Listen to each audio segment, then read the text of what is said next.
Bom, meus amados, agora nós vamos ler a palavra de Deus.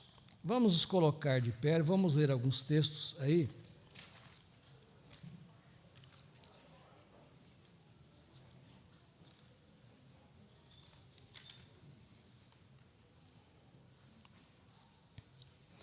Nós vamos ler,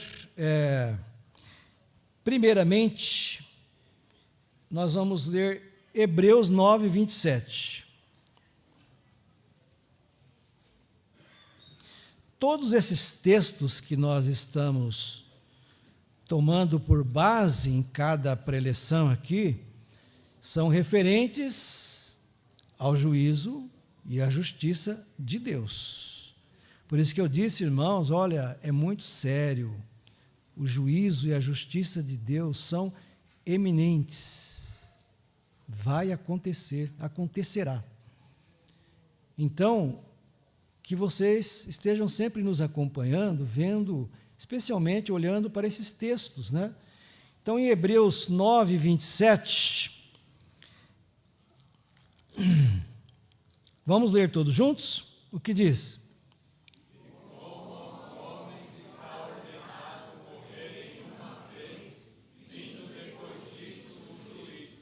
Olha só, é uma ordem de Deus. Ordem são ordens. E ordem vindo do Altíssimo, irmãos, é fatal, acontecerá. Tem uma ordem. A ordem é que depois que morrermos, né, iremos aonde? Para o juízo.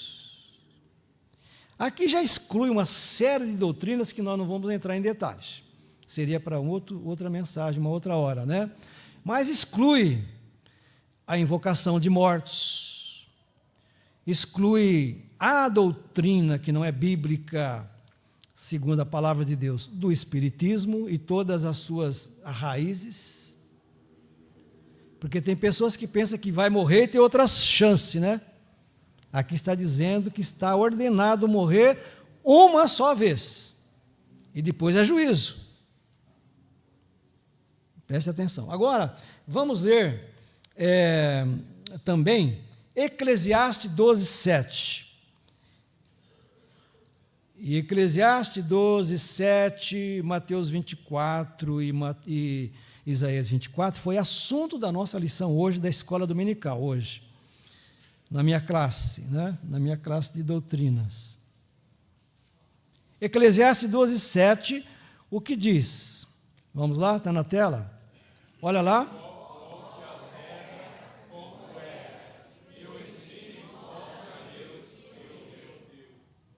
Olha a sequência aí, lógica de Deus e da sua palavra, né? Está ordenado morrer uma só vez, e aí vem o juízo. Mas enquanto não vem o juízo, o pó, né, o corpo, volte à terra. E o espírito fica no aguardo do juízo. Olha só, irmãos, a palavra de Deus é maravilhosa, né? Mas agora vamos ler um outro texto também, São João capítulo 3. Esse é bem conhecido, né? Mas tem parte desse texto que não é bem conhecida, não é bem salientada, né? São João 3, 16 a 21. Vamos lá.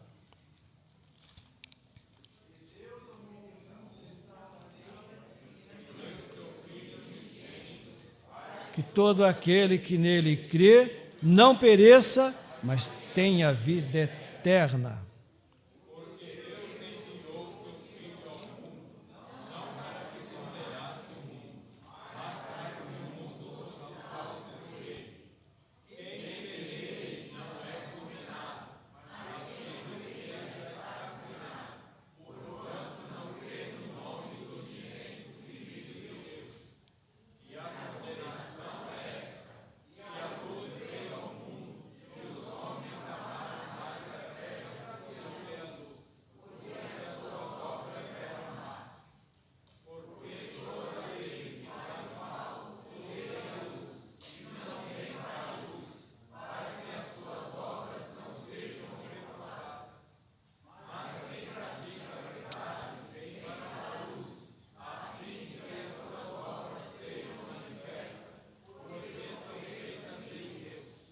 Muito bem.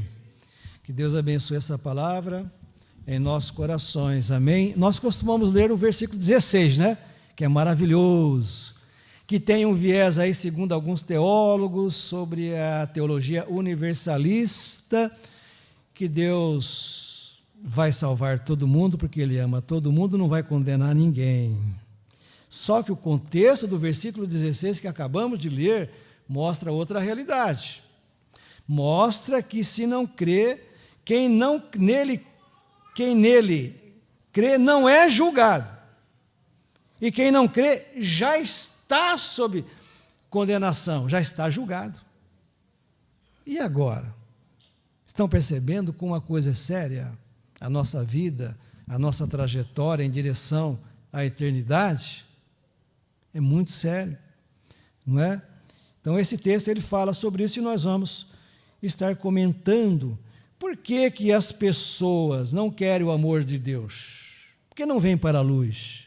Por causa das obras de trevas. Eles não querem serem reprovados. Não quer que as suas obras más sejam reprovadas. Aí não vem para a luz.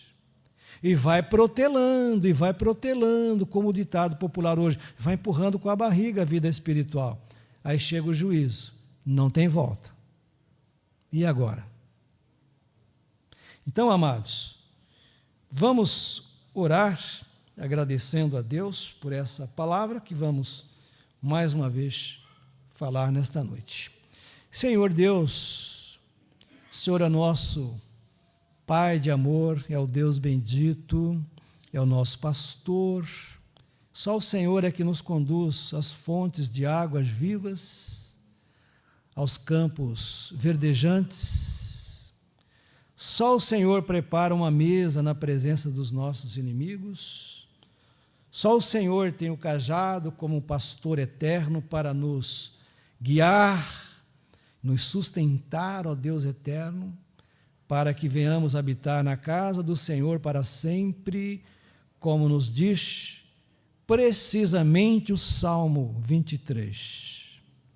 Ó Deus eterno, nós te louvamos por esse dia, quando nós salientamos aqui, ó Deus, o aniversário, o dia especial do Dia dos Pais.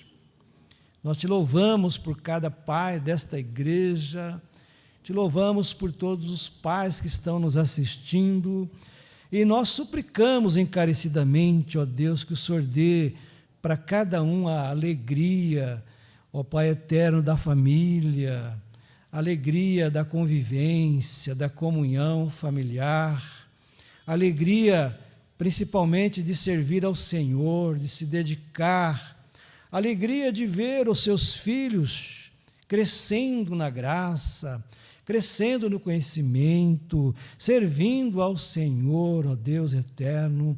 Essa é uma alegria, Senhor Deus, que só o Senhor pode dar para cada pai, para cada família.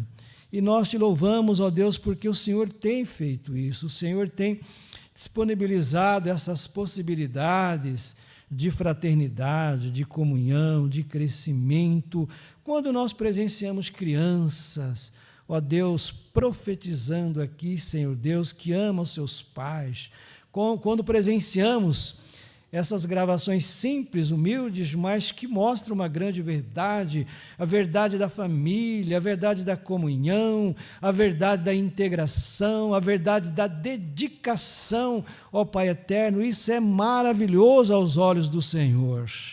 E nós te louvamos, porque o Senhor é o nosso grande Pai. Ó Deus eterno, nós oramos agradecidos e te pedimos que a tua palavra, mais uma vez, venha falar profundamente aos nossos corações. Em o nome do Senhor Jesus. Amém. Assentai-vos. Irmãos, eu desejo saber se vocês estão atinados para os ensinamentos. Eu sei que não é fácil, viu? Porque passa uma semana, tanta coisa que a gente escuta e ouve que você não consegue gravar os ensinamentos, né? Que estão sendo dados aqui assim, de pronto, não, eu não esqueci e tal. Mas é um exercício do desafio de relembrar, né, o aprendizado. Então, eu quero fazer uma pergunta hoje aqui, né? Vou fazer a toda a igreja aqui, a todos vocês, lado direito, lado esquerdo, na galeria, né? Eu vou fazer uma pergunta. Quem souber vai ficar de pé, tá? Se tiver né, nós vamos ver quem vai responder certo, ok? Isso são perguntas referentes à mensagem de domingo passado. Você guardou bem de domingo passado? A justiça e o juízo? Que foi a segunda parte, né? Gravou bem? Então você vai acertar, ok? Nós falamos aqui que Jesus Cristo, nosso Senhor amado, nosso Salvador que morreu na cruz por nós, ele tem duas naturezas.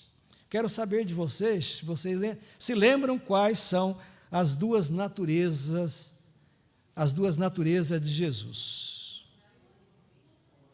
Deixa eu ver quem vai ficar de pé primeiro. Quem souber tem que ficar de pé. Vamos lá.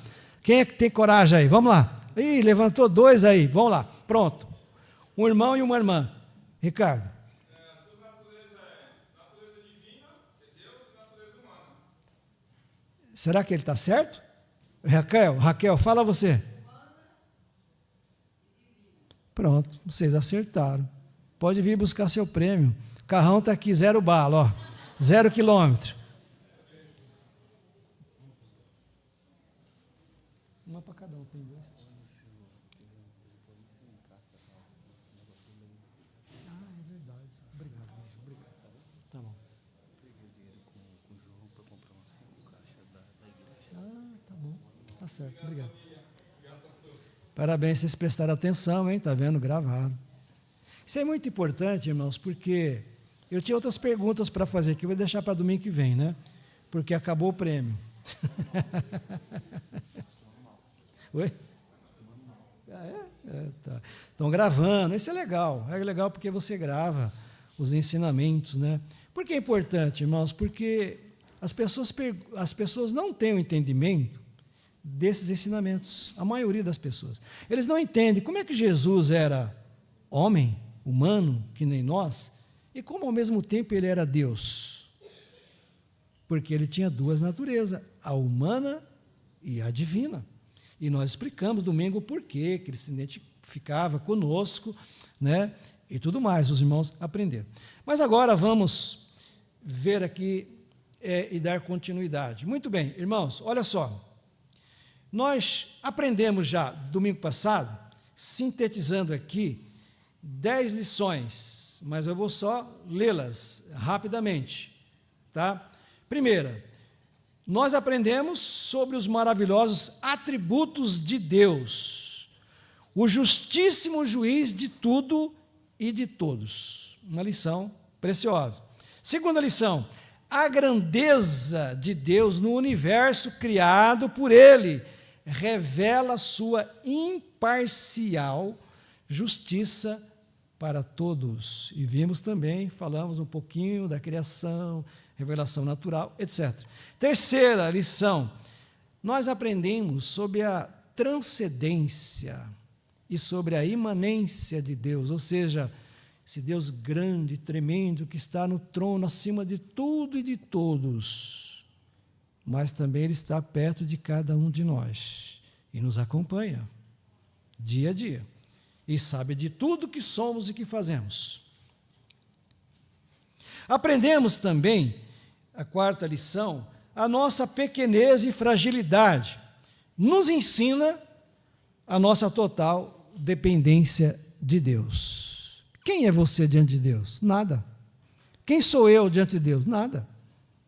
Salmo 90 declara precisamente sobre isso, que nós somos como o vento, nós somos como a relva que nasce, cresce, seca e desaparece.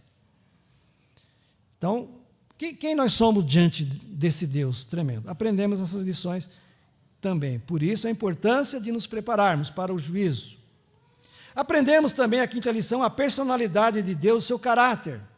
Deus tem uma personalidade, como nós, seres humanos, mas a personalidade dele é diferente da nossa. Ela é santa e tal, tantos atributos que nós vemos aí. E o seu caráter, a personalidade é quem ele é. Quem é Deus? Tem gente que não sabe. Se perguntar para você como crente, quem é o seu Deus? Tem crente que não sabe responder. Mas nós discutimos aqui para facilitar esse ensino no seu coração. Nosso Deus, ele é uma personalidade, é uma pessoa, não é alguma coisa.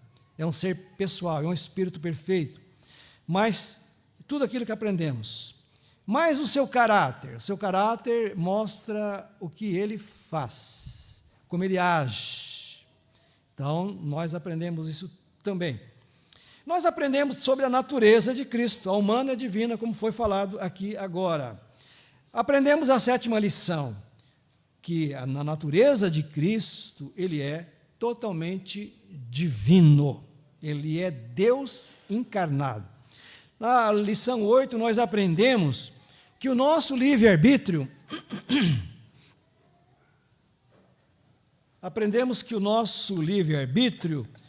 é diante do juiz de todos. O texto que nós usamos domingo passado, além de Filipenses, Colossenses, também Malaquias, ele virá como fogo dos ourives. Eu espero Jesus voltar. Ele virá como fogo dos ourives. E aí? Juízo. Ele virá como sabão dos lavandeiros. Ele vem para efetuar a limpeza total nos pecadores. São os 2 estágios. Então, ele vem para purificar, para limpar e depois vem para juízo, para justificar. Muito bem. E diante desse juízo, Deus trabalha conosco com o nosso livre-arbítrio. Você decide. Parece que tinha um programa aí que dizia isso, né? Você decide, se não me falha a memória.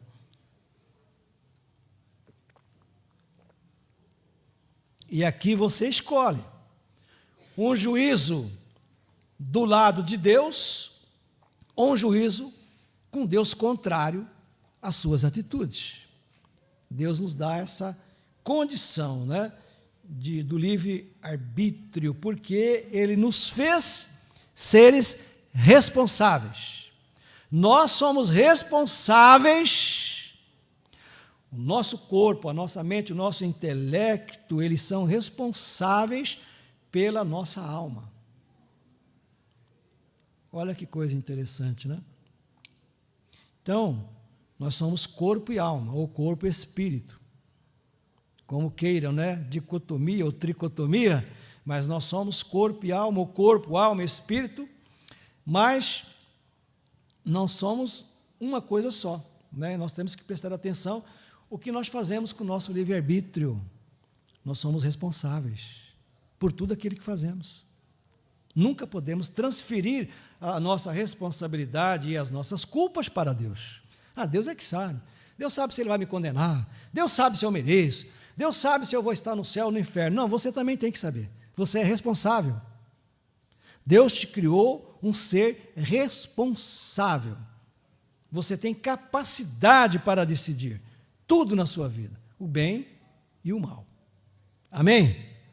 Aprendemos essa lição. E aprendemos, por fim, não é, a última. Diante do juiz e do justo juízo de Deus, morrer pode ser descansar ou sofrer para sempre numa eternidade sem Deus. Irmãos, essas lições, elas são para nós realmente tomarmos atitudes que venham agradar a Deus, porque são palavras, né, são ensinamentos que vai tocar no fundo da nossa alma, vai mexer lá dentro conosco, dentro da nossa alma. É algo assim muito veraz, verdadeiro mesmo, e que nós precisamos estar atinado, né? E agora, nessa noite, eu começo então falando para vocês sobre o processo da justiça de Deus. Os textos que nós lemos, vocês viram, são claríssimos, né? Eu nem precisaria pregar, basta a leitura desses 3 textos aqui que lemos, eu creio que você já está satisfeito, já está com pleno entendimento dessas verdades. Mas nós vamos ajudá-lo para você entender um pouquinho melhor, né, e assimilar melhor o conforto para a sua alma na eternidade. O pastor John MacArthur, ele é o pastor de uma igreja nos Estados Unidos, escritor, e ele tem uma frase interessante que ele diz assim, presta atenção, pensando nos dias de hoje, né?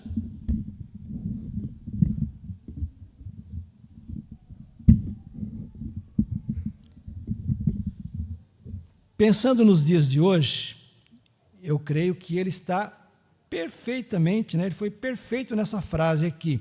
Ele diz o seguinte: Satanás, ele continua os seus esforços para tornar o pecado menos ofensivo, tanto é que a relativização do pecado hoje está generalizada. Tudo é relativo, inclusive o pecado. Não, isso não é pecado, não. Beber é pecado? Não. Fumar? Não. Usar droga? Não. Eu posso ser crente com tudo isso. Para que transformação? Deus é amor? Olha o perigo, irmãos. Olha o perigo. Isso é uma obra satânica, essa relativização, né? Olha só, Satanás continua seus esforços, ele se esforça para tornar o pecado menos ofensivo, o céu menos atraente. Quem quer ir para o céu aqui, levanta a mão. Você sabia que para ir para o céu tem que morrer? Quem quer morrer? Levanta a mão. Ninguém, né? Claro, irmão, ninguém vai querer, né? Nem eu também.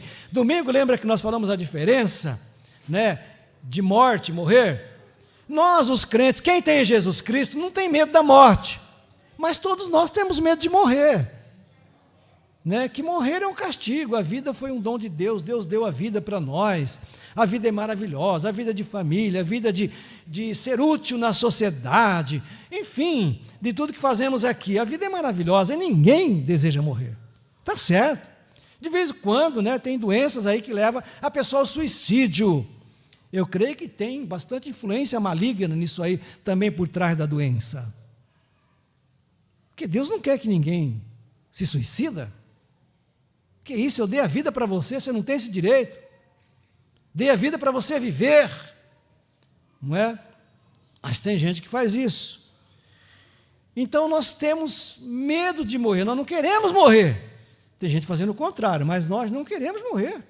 Por mais que a vida seja dura, às vezes, com provações, e não temos tudo que nós queremos, mas temos tudo que precisamos que Deus dá, nós desejamos viver. Então ninguém quer morrer, até chegar a hora. Quando chegar a hora, a gente vai em paz. Por quê? Porque já tem Jesus, já recebeu o Salvador, já sabe que não está mais sob condenação dos pecados, já foram perdoados. Então nós já vamos em paz, vamos tranquilos para o céu, porque já vencemos a morte. Já vencemos a morte. Tem essa diferença que nós aprendemos domingo passado também. Mas olha, o que ele diz aqui, o MacArthur diz o seguinte: o céu menos atraente, que as pessoas, tem muitos aí ateus que não acreditam mais na beleza do céu, né? O céu não é tão atraente hoje para os crentes e para as pessoas. Ah, não, que céu, por isso que ia ficar, vive aqui uma vida qualquer e morre aqui, sem esperança. E ele diz assim: e o inferno menos horrível? Alguém, Satanás, né, que colocou aí doutrinas, ensinamentos, que diz: olha, inferno não existe, inferno é aqui na terra. Mentira, Satanás, ele é tão mentiroso, ele é o pai da mentira, né? João 8,44, ele é o pai da mentira. Ele que inventou a mentira. Ele que começou inventando a mentira lá no Éden. Como é que Deus disse? Não, não foi assim que ele disse, não. Até hoje existe isso, né? Então, ele diz que o inferno é menos horrível, não é tão horrível, não é tenebroso, não é lago de fogo, não é sofrimento eterno, e outras doutrinas, né, que ele é temporário e tal. Não, o inferno é horrível. E o evangelho, menos urgente. Não precisa de evangelho. Você precisa de uma denominação. Olha só, a denominação não é evangelho. Mas a denominação que tem o evangelho e prega o evangelho é a verdade, a palavra de Deus. O evangelho que salva e transforma as pessoas de verdade. Hoje está cheio de pregadores coaches, como eu falei semana passada, de pregadores de entretenimentos, que não falam verdades fundamentais, porque a igreja não lota, a igreja não enche. Ninguém quer vir à igreja para escutar, por exemplo, graças a Deus que vocês estão aqui, né? E vocês que estão nos assistindo aí. Falar de juízo é um peso, é pesaroso, juízo, condenação, inferno, meu Deus do céu, não tem uma mensagem melhor não, pastor? As pessoas não querem ouvir. Sabe por quê? Eu estou dizendo muitas pessoas, não estou generalizando, muitos não querem ouvir. Por quê? É justamente o que esse pastor falou aqui. Satanás colocou que o inferno não é tão horrível e o evangelho não é tão necessário, tão urgente. Então não precisa ir à igreja, né? Não precisa participar dos ensinamentos. Que isso? Ainda está nesse tempo aí e tal. Satanás está por detrás dessas estratégias. Mas, meus irmãos, veja bem, em todo o processo, você sabe, analisando de uma maneira comum, em um processo nós temos, quando o processo é instalado, nós temos o acusado, né? Nós temos o promotor de justiça e nós temos o advogado de acusação e o juiz que vai analisar, não, ele fez isso, fez aquilo, tal. Aí vem o promotor de ele não fez porque eu quero provar e tal. Fica lá dois advogados e o juiz lá, sentado lá no trono, com aquele martelinho na mão, ouvindo e tal, para depois dar o quê? Dar o quê? O veredito. Está cheio de advogados aqui na igreja, né? Então, dar o veredito. Muito bem. Então, o processo, ele foi instaurado. Chegou agora o momento de decisão. Tudo isso que você vê aqui na Terra, inclusive essa questão do tribunal humano comum, da justiça, ele tem uma certa aparência com o tribunal do céu, porque ali vai estar Jesus no trono e nós estaremos lá para sermos julgados, como já vimos aqui anteriormente, conforme as nossas obras que nós fizemos por meio do corpo, e não pedimos perdão, vivemos uma vida aleatória, a graça de Deus, aí será complicado, não é? Mas quando você recebe Jesus, olha o alívio, né? Você, além de ter o Salvador, o Senhor da sua vida, você tem o juiz e, ao mesmo tempo, o advogado. Nós até fizemos um exemplo aqui, um tempo atrás, aqui, nessas mensagens. Então você fala, nossa, eu tenho, o meu advogado é o meu juiz, estou tranquilo. Você vai ter medo de ir para o juiz? Não vai. Mas tem gente que não tem o advogado. Não quer Jesus. Não quer ser perdoado. Quer ir com a culpa. Não quer ter ninguém para defendê-lo. Eu lembro de um irmão aqui que ele sofreu um acidente de carro e ele ficou entre a vida e a morte. E graças a Deus ele foi salvo e foi curado. Mas ele ficou com algumas sequelas de bronquite, asmático, né, por causa daquele acidente e tal. Mas ele falou assim, eu vou processar, porque eu estava certo, eu vou processar aí e eu vou ganhar essa causa. Na primeira audiência que ele foi, ele não levou advogado. É complicado, né, irmãos? Olha que coisa interessante. Ele não levou advogado. E aí, ele pensando com ele assim, bem espiritualizado, né? Ele disse, meu advogado é Jesus. Acabou. Meu advogado é Jesus. E ele foi. Aí chegou lá, está lá, o advogado de um e o juiz, e ele sem advogado. E o processo andando, né? E o processo correndo. Olha só, irmãos. Aí o juiz perguntou para ele: Senhor Manuel, cadê o seu advogado? É até engraçado porque aí ele falou: ele está aqui, seu juiz. Ele está aqui presente, ao juiz. Eu não estou aqui para brincadeira, seu Manuel, e para perder tempo. Cadê o seu advogado? Ele está aqui presente. O meu advogado é o Senhor Jesus.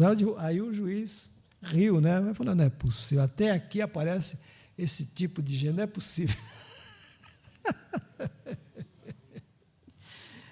Eu achei tanta graça ele contando isso para mim, que aí ele depois disse que o juiz falou: olha, vamos reconsiderar. Eu sei, seu Manuel, que o seu juiz é Jesus, é Deus. Muito bem, mas olha aqui, o senhor tem que arrumar alguém. Se o senhor não tiver condições, nós vamos arrumar do Estado para o senhor, porque o senhor não pode passar por esse processo, pelo julgamento, sem o acompanhamento. Nós vamos marcar uma outra audiência, porque aqui tem que ser feita a justiça. Aí foi, os trâmites legais e tal, né? E deu tudo certo. Então, irmãos, agora você imagina que você vai estar lá. Você vai estar. Estaremos lá, melhor dizendo, né? Todos nós estaremos lá. Imagina sem o advogado. E, aliás, para estar lá e ser liberado, é um advogado com exclusividade, é o único. Você não pode buscar no Estado, você não pode descer aqui na terra e procurar lá aquele amigo, aquele parente seu que é o grande advogado que não perde causa lá, não tem, esses não vão estar lá não. Vai estar lá um advogado acusador, que ele já acusa de dia e de noite, direto. Ele está no meio do processo, aí acusando toda hora, que é Satanás. Ele acusa até aquilo que você não fez. Ele vai acusando. A Bíblia diz que de dia e de noite ele nos acusa. Ele é acusador. Ele quer ver o nosso fim. Ele quer ver o nosso tormento no inferno. Ele quer ver o nosso sofrimento. Mas nós temos um advogado que é o justo, que é o que salva, que é o exclusivo, chamado o quê? Jesus. Você já tem esse advogado na sua vida? Ah, mas eu tenho porque eu creio. Não, não é só crer, irmãos. Olha, crer é subjetivo. Já temos falado aqui que a salvação, ela é sinérgica.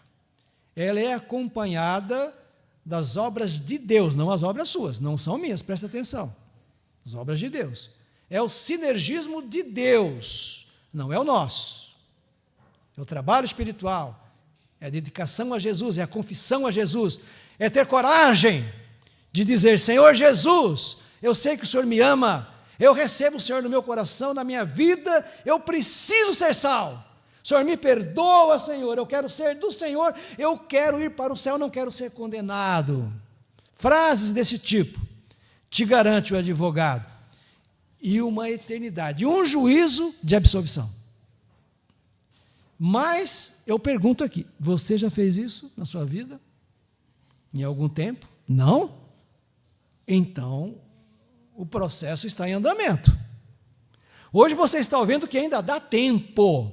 Dá tempo para você arrumar esse advogado para cuidar do seu processo. Mas o que eu fiz, pastor? Como assim? O que eu fiz? Pergunte para Deus o que você fez, você sabe. Você sabe que a Bíblia diz que nós não somos bons. Quando queremos fazer o bem, aí acabamos fazendo o mal. Que nós afrontamos a Deus, que nós desagradamos a Deus com as nossas maldades. Então, a nossa ficha... Eu tinha um colega meu aqui que era advogado, né? Saudoso pastor Diógenes Ferreira Chagas, ele dizia: puxa a capivara do camarada. Puxar a capivara na linguagem aí dos advogados é puxar a ficha dele. Ih, rapaz, esse estelionatário, esse daqui já matou a mãe, esse aqui já matou o pai, e tá, a ficha dele vai daqui no Nazaré, lá na feira de Nazaré. A ficha é grande. Imagina qual é o tamanho da sua ficha, irmão. Eu não sei, tá? Não estou julgando você, e eu, nem a mim mesmo eu vou me julgar, porque se a gente analisar cada um de nós, irmãos, a ficha é grande, hein? A capivara é grande. Porque diante de Deus nós erramos, nós falhamos, nós pecamos, nós afrontamos Deus. Mas quando eu estou com o advogado, você chega lá, é o seguinte, olha, eu realmente falhei. Eu fiz coisa errada, mas olha, o senhor vê o que o senhor pode fazer lá. Eu não quero ser condenado. E o advogado vai fazer tudo daqui, da terra, para você não ser penalizado. Sofrer a pena de condenação. Agora lá, irmãos, é só Jesus. Tenha Jesus na sua vida, amém? Confesse a Ele e comece a viver uma vida espiritual sinérgica aqui na presença de Deus. Quais os motivos do juízo de Deus e desse processo? Os pecadores e os pecados e o gozo da esperança e das promessas maravilhosas de Deus e também a aplicação de sua justiça por ser sua palavra santa e irrevogável. Então, qual é o problema que nós temos hoje, que nós carregamos para o juízo? São os nossos pecados. Nós citamos o exemplo de Noé. Noé, no capítulo 6, versículo 9 a 14 de Gênesis, a Bíblia diz que os homens eram maus. E Noé foi encontrado uma pessoa justa, temente a Deus. Olha só como é importante isso, irmãos. Deus está do lado dele. E escolheu ele para ser o pregador da justiça dele. Eu vou destruir a terra. E aconteceu que ele destruiu mesmo. Nós vimos também coisas dessa natureza. Nós vimos também algum outro juízo de Deus, como nós falamos em uma dessas mensagens, a Sodoma e Gomorra. Sodoma e Gomorra foi destruída por causa do pecado da homossexualidade, a promiscuidade. Deus mandou fogo e destruiu a todos. Hoje, por exemplo, a sociedade nossa está relevando essa condição de pecado, está amenizando esse pecado que afronta tanto a Deus, não é? Estão achando que não haverá condenação, mas a Bíblia diz lá em Gênesis 19, de 1 a 24, que nós já vimos, que Deus destruiu Sodoma e Gomorra com fogo e enxofre, queimou todo mundo, juízo veio. E nós falamos que esses exemplos de juízos são juízos temporários, que Deus deixou como exemplo, que Ele é juiz e que Ele não se agrada do pecado da humanidade e que haverá uma cobrança aqui e depois, na eternidade. Nós vimos isso, os irmãos acompanharam. Nós vimos, por exemplo, nós só falamos de uma maneira assim, bem sutil, mas a questão também de Faraó. O Egito sofreu o juízo de Deus, o juízo temporário de Deus. O Egito praticamente foi destruído por Deus. Deus deu a oportunidade. Deus falou, olha, veja bem, preste atenção, eu vou fazer isso. Começou com as águas, né? As águas transformadas em sangue. E aí foi praga do piolho, das rãs, etc, até a morte dos primogênitos. Mas em cada praga, olha que coisa maravilhosa, no juízo de Deus temporário e também no juízo final, no juízo absoluto. Que nessas pragas do Egito, e também no caso de Noé, a família de Noé foi preservada, porque acreditaram em Deus, se renderam a Deus, tiveram uma vida sinérgica, trabalhando na arca dia e noite para construir a arca, e falando e pregando e avisando o povo, olha, vai vir o dilúvio. Eles trabalharam, isso é o sinergismo de Deus, a salvação, e foram preservados. A família de Noé foi salva. Aqui também o povo de Moisés, o povo de Deus, o povo de Israel, foram preservados, porque o povo não tinha água para beber, mas o povo de Israel tinha água. Lá nas camas lá do faraó, e no palácio, tinha rã, tinha sapo, tinha não sei o quê, aquelas coisas todas, piolho, etc., tantas pragas, mas no meio do povo de Deus, não. Quando chegou a morte dos primogênitos, as casas foram marcadas com o sinal da misericórdia de Deus, o sangue do Cordeiro, que era uma representação de Jesus, daqueles que acreditavam em Deus, eles tinham o favor do Cordeiro, o advogado, e eles seriam libertos, não seriam mortos. E quando passa, então, o anjo do Senhor no Egito, os primogênitos do Egito morreram, mas do povo de Deus nenhum morreu. Significa que no juízo, quando vir o juízo, o povo de Deus, que tem um advogado, que é Jesus, vai passar tranquilamente. Como vimos São João 5, 24 em diante, domingo passado, nós vamos passar da morte para a vida. Nenhuma condenação há para os que estão em Cristo Jesus, Romanos 8:1. Nenhuma condenação. Para os que estão em Cristo Jesus.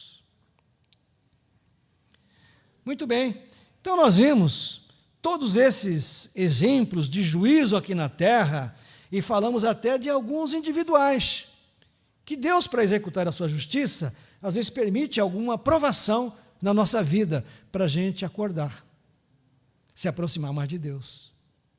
Toda provação, diz a Bíblia, para os crentes é uma aproximação de Deus, é um ensino, é a maneira pedagógica de Deus de nos ensinar a sermos melhores para Ele,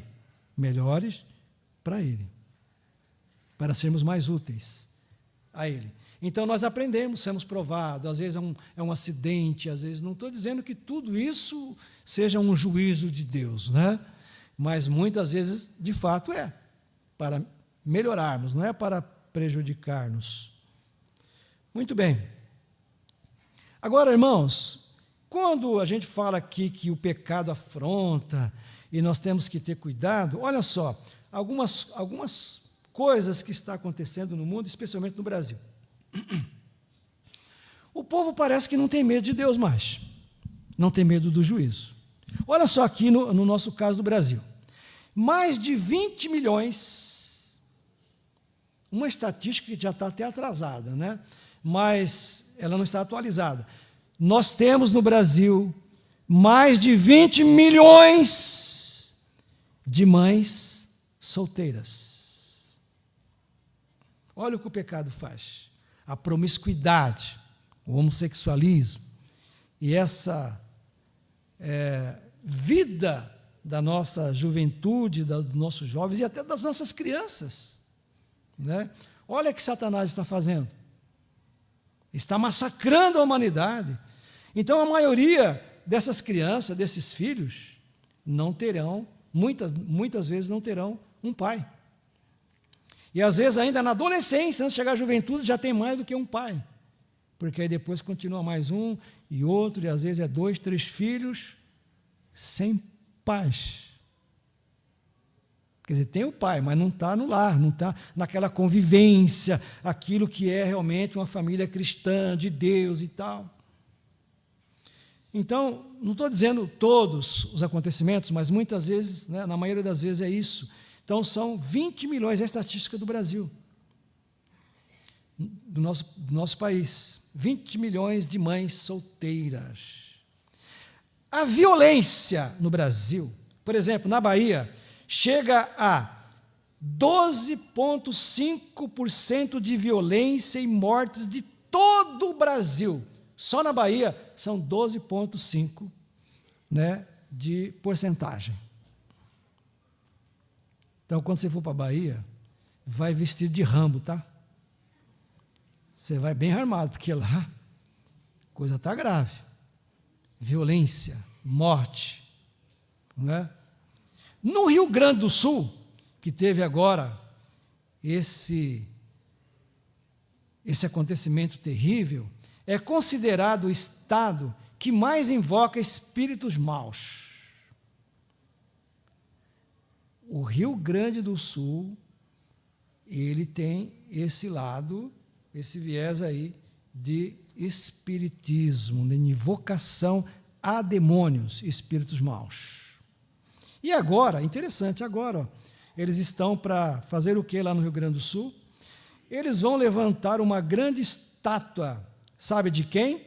De mais de 5 metros de altura, de Lúcifer. Agora, depois que acabou as enchentes e tal, que agora o povo está começando a reconstruir casa e tal, vão levantar uma estátua de Lúcifer, com mais de 5 metros de altura, para ser adorado. Aí eu pergunto para os irmãos, depois não quer o juízo de Deus? Será que Deus se agrada disso? Complicado, né, irmãos? Eu vi essa matéria, depois eu fui procurar no Google lá para ver se é verdade, e é mesmo, e está para ser colocada lá agora essa estátua. E eles são adoradores mesmo, a gente sabe disso aí. Nós temos missionários espalhados lá no Rio Grande do Sul, né? Onde vai ser isso aí? Em Gravatá, é uma cidade lá do Rio Grande do Sul. Misericórdia, eu não gostaria de morar numa cidade que tem um negócio desse aí. E você? Terrível, né, irmãos?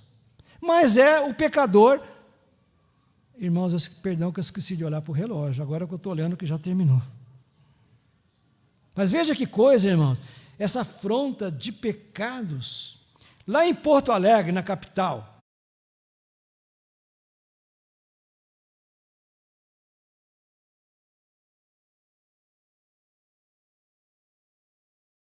que é uma afronta a Deus.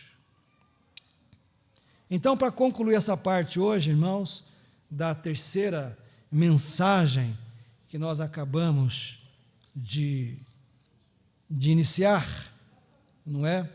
Nós vamos concluir com o item 4 aqui que nós colocamos, que fala das ideologias contrárias à Bíblia. Muitas vezes tem o consentimento e aprovação de inúmeros crentes, de autoridades e políticos sem escrúpulos e imorais, como, por exemplo, as drogas, aborto, mentiras, homossexualismo, etc. Que são coisas que a Bíblia condena. Isso está em Malaquias 3, de 1 a 5, 1 Coríntios 6, 8 a 11. Eu só vou terminar essa parte aqui lendo, junto com vocês, o que a Bíblia diz, porque a autoridade aqui não sou eu, a autoridade é a palavra de Deus. Então veja lá em 1 Coríntios 6, 8 a 11.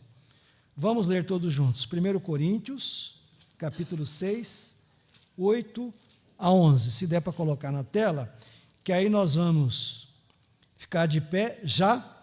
Nessa eu penso que ainda não deu a hora e vou continuando, né? Vamos ficar de pé e ler 1 Coríntios, no capítulo 6, vamos lá? 8 a 11. Olha, preste bem atenção nessas palavras, irmãos, para depois alguém não dizer, o pastor está falando isso, daquilo. Não, irmãos, eu tenho que pregar a palavra de Deus. Eu tenho que preparar a igreja e cada um de nós para o juízo, para que estejamos bem com Deus, Jesus como nosso advogado. Então, olha só, vamos ler todos juntos. O que diz?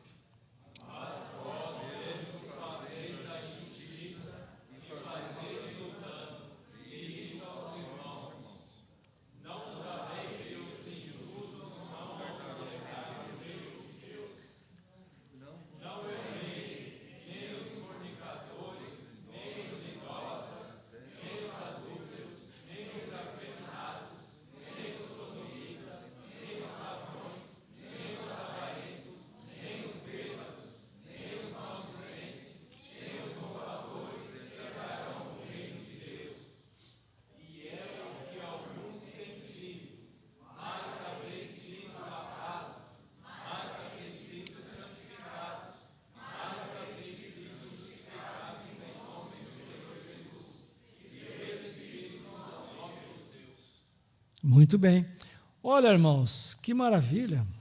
Deus está dizendo que esse tipo de comportamento, essa ética relativista, é condenação, é juízo. E Deus ainda diz, não vos enganes, não vos engane. E diz com todas as letras aqui essa classificação. E aí diz ainda, e é o que alguns de vocês têm sido, porque nós somos humanos, às vezes podemos nos tornar nos envolver com certos hábitos pecaminosos desse aqui. Mas depois que encontramos Jesus, depois que Jesus é nosso advogado, então começa a transformação, a mudança. Então, você que está nos assistindo e vocês aqui, irmãos, o que temos a fazer diante das nossas fragilidades? Receber Jesus, a primeira coisa, receber Jesus na sua vida, confessar o seu pecado, se entregar a Jesus e procurar servi-lo e honrá-lo durante o tempo que você vai viver aqui na terra.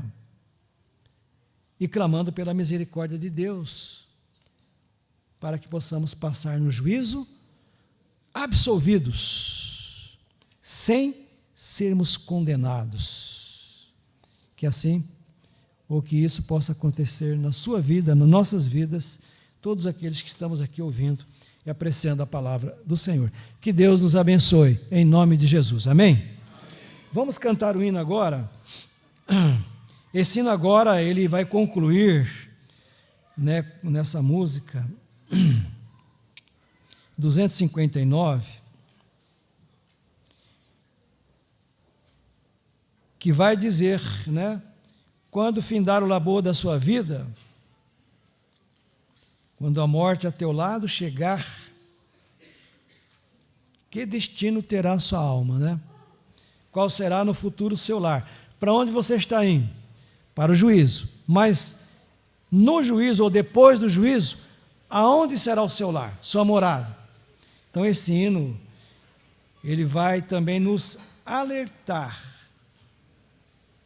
e confirmar tudo isso que nós acabamos de meditar na palavra do Senhor. Vamos lá. Nós estamos com o tempo adiantado, né? Então vamos cantar a primeira, Joel, e a última estrofe, ok, irmãos? Preste bem atenção nessa linda letra para a reflexão da sua vida. E enquanto cantamos, e você também canta aí, fale com Deus, entregue a sua vida a Jesus, faça um propósito, fala, não, de agora em diante estou com o Senhor. De agora em diante eu creio mesmo, vou me dedicar, eu quero servir a Jesus, Ele será meu advogado, não quero ser condenado. Enquanto cantamos, vai pensando sobre isso aí e falando diante de Deus no seu coração. Tá bom? Vamos lá.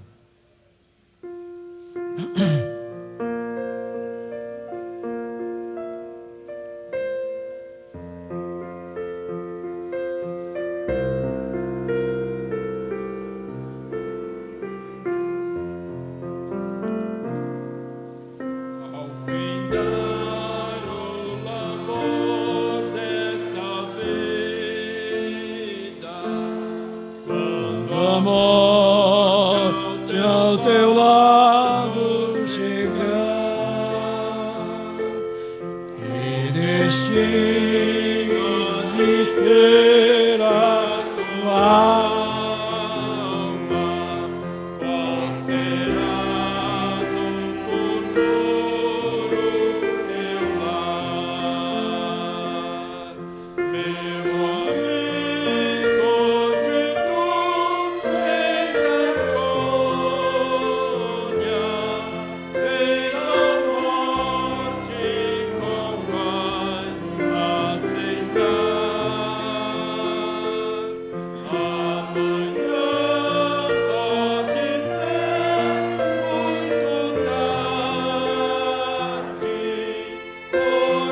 Cristo te quer.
saiba que Jesus te ama muito. Não existe pecado que Ele não possa te perdoar. Você ouviu a palavra do Senhor. Viver com Jesus é uma alegria, uma felicidade. Não deixe passar essa oportunidade, meu amado irmão, meu amado amigo. Que esse Dia dos Pais, hoje aqui, seja um marco na sua vida, um marco de glória, um marco vitorioso. Que Deus abençoe a sua vida, tá? Deus abençoe a todos que nos assistiram. Um grande abraço a todos. Uma semana maravilhosa para todos vocês, no nome e na graça do Senhor Jesus. Amém? Senhor Deus e Pai, obrigado por esta oportunidade de te adorarmos, de exaltarmos o teu nome. Prepara-nos, ó Deus, uma semana de paz, de alegria, de vitórias, porque o Senhor é o nosso Deus. Fica conosco, leva-nos em paz para os nossos lares. Oramos agradecidos, em o nome do Senhor Jesus. Amém e amém.